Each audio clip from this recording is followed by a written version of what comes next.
Welcome to the Legal Survival Show. This is James Hirsen here to provide you with that vital information to help you survive in a world that's changing. The technology is changing. The law is changing. You see it all around us. And we have to survive. We have to protect our families, our fortunes, our sacred honor, and most of all, we have to protect our faith. And that's why we here at the Legal Survival Show are here, and we'd like you to support the show. By the way, we have a website, LegalSurvivalShow.com, Legal Survival Show, run together, LegalSurvivalShow.com. And, of course, as you listen, if you have comments or questions, you can call toll-free, leave a message at 1-888-260-4460. That's 1-888-260-4460. Today, the show is on big data. Big data. Now, you probably wonder, what is big data? Well, we're going to find out what it is, how it affects you and your family, and how it affects privacy. Now, as we go through this, we may touch on some legal principles, and though I am a lawyer, the radio show is for educational purposes. I'm not trying to form an attorney-client relationship with you, although I like you very much. I'd like to have a relationship, but not an attorney-client relationship. And no radio show is a substitute for the advice you'd get from an attorney in your area. And as we go forward, and by the way, stay tuned, because some of the sound bites we have from the BBC and from PBS are so amazing. And what you want to know, why you want to stay tuned, is because there's a difference in the way young people, like your little brothers and sisters or your children, are dealing with these issues of privacy and data and online digital privacy compared to the way more mature people deal with it. Polls show it. Lots of things show it. And it's very important that people become aware, because this is much bigger than you ever thought. This is James Hirsen. This is the Legal Survival Show. As you listen, the comment line is toll-free, 1-888-260-4460. That's 888-260-4460. Again, 60. And we'll be back after this. James Hirsen will be right back with more of the Legal Survival Show. This is a listener-supported show, and you can help keep it on the air. Keep the Legal Survival Show on the air. It's a public service of the nonprofit Justice and Freedom Fund, because we want you to have access to the best resources, the best information. It's necessary for you to have that in order to make informed decisions for yourselves, your family, and help us support this, because we want you to be able to protect your faith, your family, your finances, your property, your privacy, and your freedom. Visit the website at LegalSurvivalShow.com. You click on the tab at the top of the page that says Donate. You can make a one-time donation or become a regular supporter. Any help that you can provide is greatly appreciated. And check it often, because we have special free gifts, free information on the site. Help us continue to bring this show into your homes and workplaces by visiting LegalSurvivalShow.com, or you can call toll-free at 888-260-4460. That's 888-260-4460. Welcome back to the Legal Survival Show. This is James Hirsen. As I promised you, what a show. What an amazing show dealing with this subject of privacy and big data. It's been in the news, and people are talking about it all the time. But we first of all have to focus on these things that are occurring outside the sphere of our normal everyday family and church and friends. And that's why we do this segment for you. what's happening out there. Well, there's all kinds of things happening out there. There's surveillance of data, there's big data, there's digital data. And big data, there's actually a guy, by the way, who's written a book. He's a co-author. Victor Meyer Schoenberger co-authored a book called Big Data. It's a good book. It's a thick book. But the key thing for you to know, first off, is what big data is and what it has to do with privacy. So here is a clip of Victor Meyer Schoenberger explaining what big data is. And big data is all around us. If we search online with Google, that's big data. If we ask Siri on our iPhone, that's big data. The book recommendations on Amazon, the video recommendations on Netflix, that's big data. If Bing Travel tells us whether or not the ticket price goes up or down, most likely over the next couple of days, that's big data. But it goes beyond the internet companies.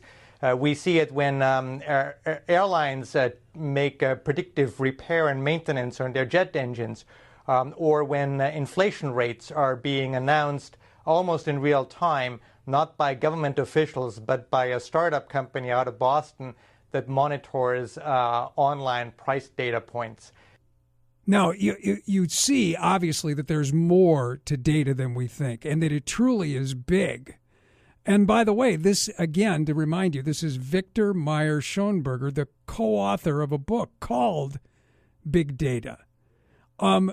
Big data is bigger than we even think. And Victor would probably be, well, we could call him the big daddy of big data, I suppose. But the BBC has a technology expert who focused on big data. And it's interesting to hear it from their perspective. In the few decades since the birth of the web, we've moved from email to social networking to a gamut of online services, storing more and more of our lives in the so-called cloud. The amount of data out there is growing at an exponential rate. In a typical day last year, people sent more than 144 billion emails, shared more than 684,000 items of content on Facebook alone, and uploaded 72 hours of video to YouTube every single minute. 90% of the world's data has been created in the last 2 years. Now, when you think about how big that is, 90% of the world's data has been created in the last 2 years, and that 72 hours of data, that's video, is uploaded to YouTube every minute. So data is not something that's static. Data is something that's growing. And here's the thing. We all have brothers and sisters, cousins. Some of us have children. Some of us have nephews, nieces, godsons, goddaughters. And there's a difference in the way we view this digital world. Teens and young adults have grown up with it. They've grown up in an environment where sharing information is just the norm.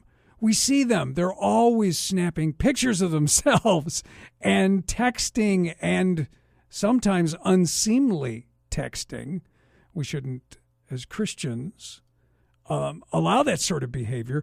But it does affect the attitudes that young people express about privacy. There are a whole host of polls, and what's funny is the polls contain contradictions. Young people act differently than the way they respond in the polls. And Kashmir Hill, who writes for Forbes, tells us some of the attitudes that young people have towards privacy. One thing that's been interesting to see as this plays out, I mean, there are always all these different polls, and some say that young people care less about privacy, and others say they care more. But what's been interesting about what we're learning about the NSA is some people are shocked by it, but some people have been told for so long that everything we do is tracked. We're giving out all of this information, and the way that we live today, when we walk around with a smartphone that's tracking us all the time, and we create these dossiers about ourselves on Facebook, that it seems that some people are just used to this and aren't as surprised because they thought it was happening already. So it's interesting kind of what happens in terms of expectation of privacy as you tell people over and over again they have no privacy, and then when it's confirmed they're not surprised by it. Now you hear the phrase that Kashmir spoke of. It's a phrase we see in every aspect of American law dealing with privacy. It's that phrase, expectation of privacy. And if what she's saying is true, and the polls indicate that to some extent, because a recent poll said that only 12% of people who are ages 18 to 29 are even following these surveillance news stories at all. A large majority of young people aren't even paying attention. Now, of course, a large majority of young people don't pay attention to the news anyway.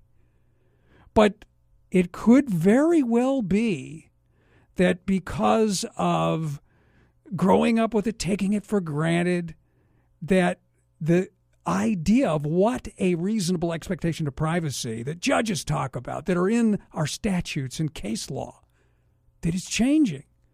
And this is amid something else that changed in technology just in the last few years, that there's been this sophisticated software. It's called predictive analytic software. And it's designed to take this data, this massive amount of data, cross-reference it, correlate it, and predict the future. I mean, Google has published a research report recently that says that they can predict box office results 4 weeks away with 94% accuracy using search data, ad-click data, and the like.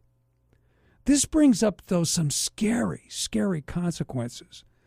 And we turn once again to the big daddy of big data, Victor Meyer-Schonberger, and find out what keeps him up at night. I am quite concerned, but I'm not so much concerned about the surveillance aspect than about how big data can be abused for predictions about future behavior. And if we use these predictions to then punish people, to penalize them, not for what they have done, but what they're only predicted to do, then we are on a slippery slope towards Minority Report, and that keeps me up at night. And, of course, Minority Report is that movie Steven Spielberg put together. It starred Tom Cruise, which was about a future where this predictive analytic technology was able to predict future crimes. And, of course, when you combine that with DNA information, it becomes even more potent and accurate and would arrest people before the crime was committed based on probabilities. Look, and this is that thing that now, I mean, when you hear predictive analytics, it's used in advertising. So it's something that sounds great to businesses. You mean I can predict what kind of television someone will buy, what kind of car they'll buy? Sign me up. But the problem is sometimes the terminology doesn't tell you both possibilities, both good and evil, that in the way something can be used. One in particular is where now data is increasingly being kept. It's being kept in a cloud. And doesn't a cloud sound wonderful? Clouds are white. Clouds are fluffy. Clouds are in the sky. Well, we have to turn to the technology expert from the BBC to be told that maybe clouds aren't so fluffy. The word clouds is deceptive when it comes to technology. It sounds fluffy and weightless, but what it really describes is a bunker-like room full of computers running physically the data owned by a company and located in a particular country and subject to its government's laws and requests for data. And such centres can also be the subject of digital assaults, although companies will try and keep them safe. And on top of this, there's the fact that all the seemingly trivial details we reveal about ourselves online every day can be cross-referenced and correlated, often to startling effect. A database of trivial details is not a trivial database. And what a point that is. Because we're hearing, for example, telephone metadata. Oh, it's trivial. It's just like on a phone bill, right? That's not telling you anything about the content of the calls. But what if somebody's calling their psychiatrist over and over again? What if somebody's calling a suicide hotline over and over again? We don't need to know the content of their calls. So what seems trivial in data, the subject line of emails, the amount of texting done to a particular individual, is not trivial when it's correlated. And therefore, the cloud is not so fluffy. But young people think it is. They're so used to sharing private information online that they appear to see big data not as something dark, but as something less than benign.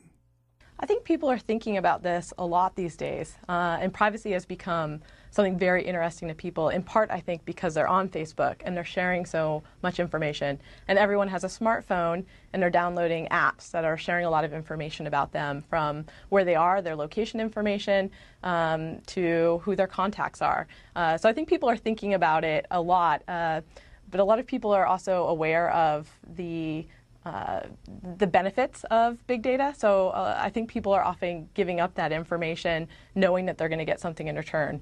Well, are the benefits outweighing the burden?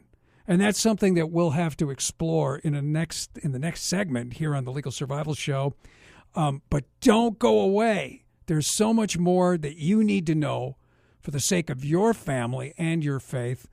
This is James Hirsen with the Legal Survival Show. And by the way, if you have a comment or a question or a concern, it's a toll-free message line at 888-260-4460. That's 888-260-4460. Just call and leave a message if you'd like to support the show. Go to our website, legalsurvivalshow.com. You can send an email to askjames@legalsurvivalshow.com. This is James Hirsen, Legal Survival Show. We'll be right back. It's the Legal Survival Show with James Hirsen. Here at the Legal Survival Show, we love our listeners. We hope you love us too. This radio program is a public service of a nonprofit organization. So go to the website at legalsurvivalshow.com. That's legalsurvivalshow.com. Click the tab on the top of the page. It says the word donate. That way you can make a one-time donation or become a regular supporter. Any help you can provide is greatly appreciated.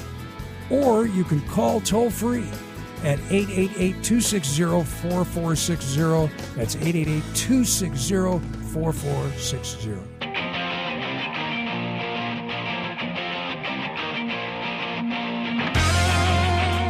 This is James Hirsen with the Legal Survival Show, and we have been exploring a fascinating topic, but also one that's significant and important. And as you listen, you may have an idea to leave a comment or a question, or you may be a fan of the show and want to support us. You can call toll-free 888-260-4460. That's toll-free 888-260-4460. You can also go to our website, legalsurvivalshow.com. And, one of the things that we've been talking about, of course, is the surveillance. We are being watched. And this is a global condition that we are in. It's been around a long time, but it's global. And you say to yourself, okay, we're being watched. And a lot of people say, and especially younger people, I've got nothing to hide.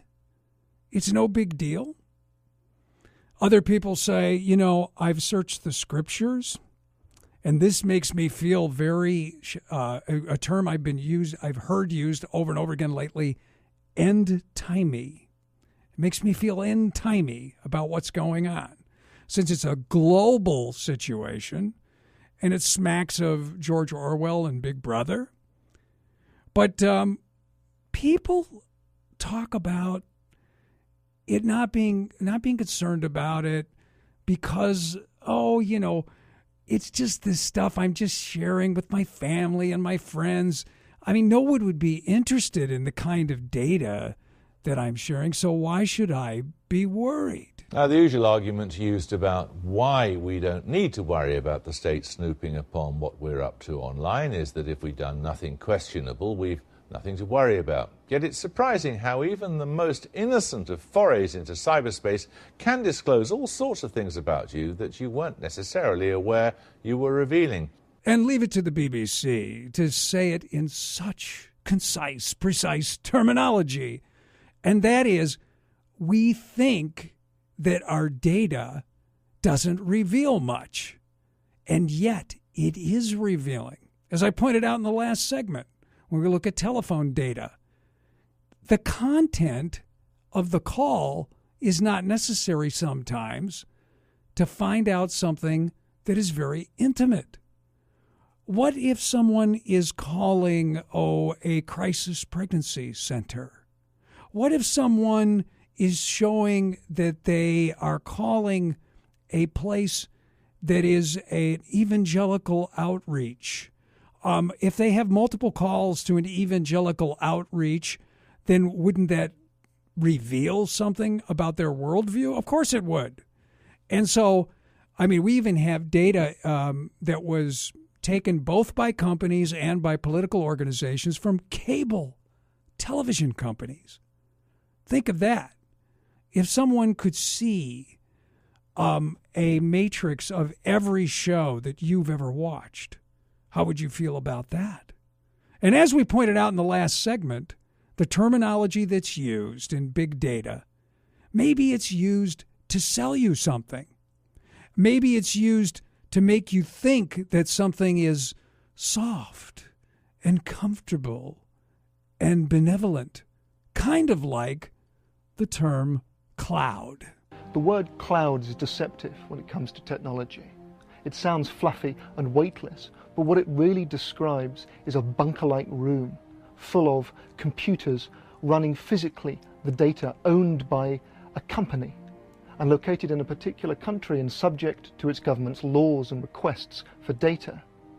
And such centres can also be the subject of digital assaults, although companies will try and keep them safe. And on top of this, there's the fact that all the seemingly trivial details we reveal about ourselves online every day can be cross-referenced and correlated, often to startling effect. A database of trivial details is not a trivial database. And the database we're talking about, it's a global database. It's huge. It's huge beyond our ability, really, to comprehend, because it's beyond trillions of units of data. It's words that describe numbers that are just so massive. The supercomputers that are used to manage this data are housed in giant facilities that are placed next to bodies of water so that they can cool down the immense mainframes that are necessary for this kind of, and we use the term supercomputer. What we call a supercomputer today is a super duper duper computer, because what we're holding in our hands, if we hold a tablet or a smartphone, is actually a supercomputer. That's what we used to call a supercomputer only 10 years ago. And the problem is, as I said, data is not static. It's growing. 90% of the data in the world was created in the last 2 years. And what will it be like 2 years from now? It's growing. It's larger, so large that even the government has difficulty dealing with the growth. As the BBC found out when they interviewed a San Francisco author who is part of what's called the Anonymous movement. We're joined from San Francisco by the technology writer Parmi Olsen. She's published a book on the Anonymous movement. Parmi Olsen, do you think loss of privacy is the price we pay inevitably for using technology? I think that that's something that's been said by President Obama as well. You have to weigh up the balance of whether you want security and whether you want privacy. But I would say that the whole idea of the loss of privacy is something that people have been talking about for a very long time. I just noticed back in 1970, Newsweek magazine had a cover story that said the end of privacy. So I think what we're seeing as well is authorities like the U.S. government, like governments around the world, actually in some ways struggling to keep up with the amount of data that's being put out there. And there's this kind of, it's difficult to reconcile actually whether there is an increase in the amount of surveillances compared to what there was 30 years ago or 40 years ago. And growing and growing and bigger. And as she said, it was a topic of conversation decades ago. People were concerned about privacy. In 1978, when the Foreign Intelligence Surveillance Act was passed, then Senator Frank Church asked the question of whether the government would turn these technological capabilities on the citizens. So this is something that we're going to grapple with. And to make it more complicated, we have the issue of cybersecurity to deal with. I mean, cybersecurity, which is hacking into both government computers and private computers, is on the upswing at an exponential rate. And it concerns national security. I mean, every single day there are hundreds of thousands of cyber attacks, and the losses are massive. Intellectual properties being stolen. There's insidious cyber threats out there. So we're going to have a clash. I mean, that's going to impact the privacy of data even more than what we hear in the news, which is about terrorism. It's cyber terrorism that we're concerned about. We're also concerned about the time on this show, and this is James Hirsen with the Legal Survival Show. Remember, if you have a comment or question, you can call 888-260-4460. We'll be right back. James Hirsen will be right back with more of the Legal Survival Show. Give us a hand. Continue bringing the Legal Survival Show into your home and workplaces by visiting LegalSurvivalShow.com, LegalSurvivalShow.com. You can call us toll free at 888-260-4460, 888-260-4460. This is James Hirsen, Legal Survival Show. I want to thank PBS, BBC, and all the listeners. We'll be back next week at the same time. Be sure to tune in to the Legal Survival Show. We're going to bring you justice with a capital J.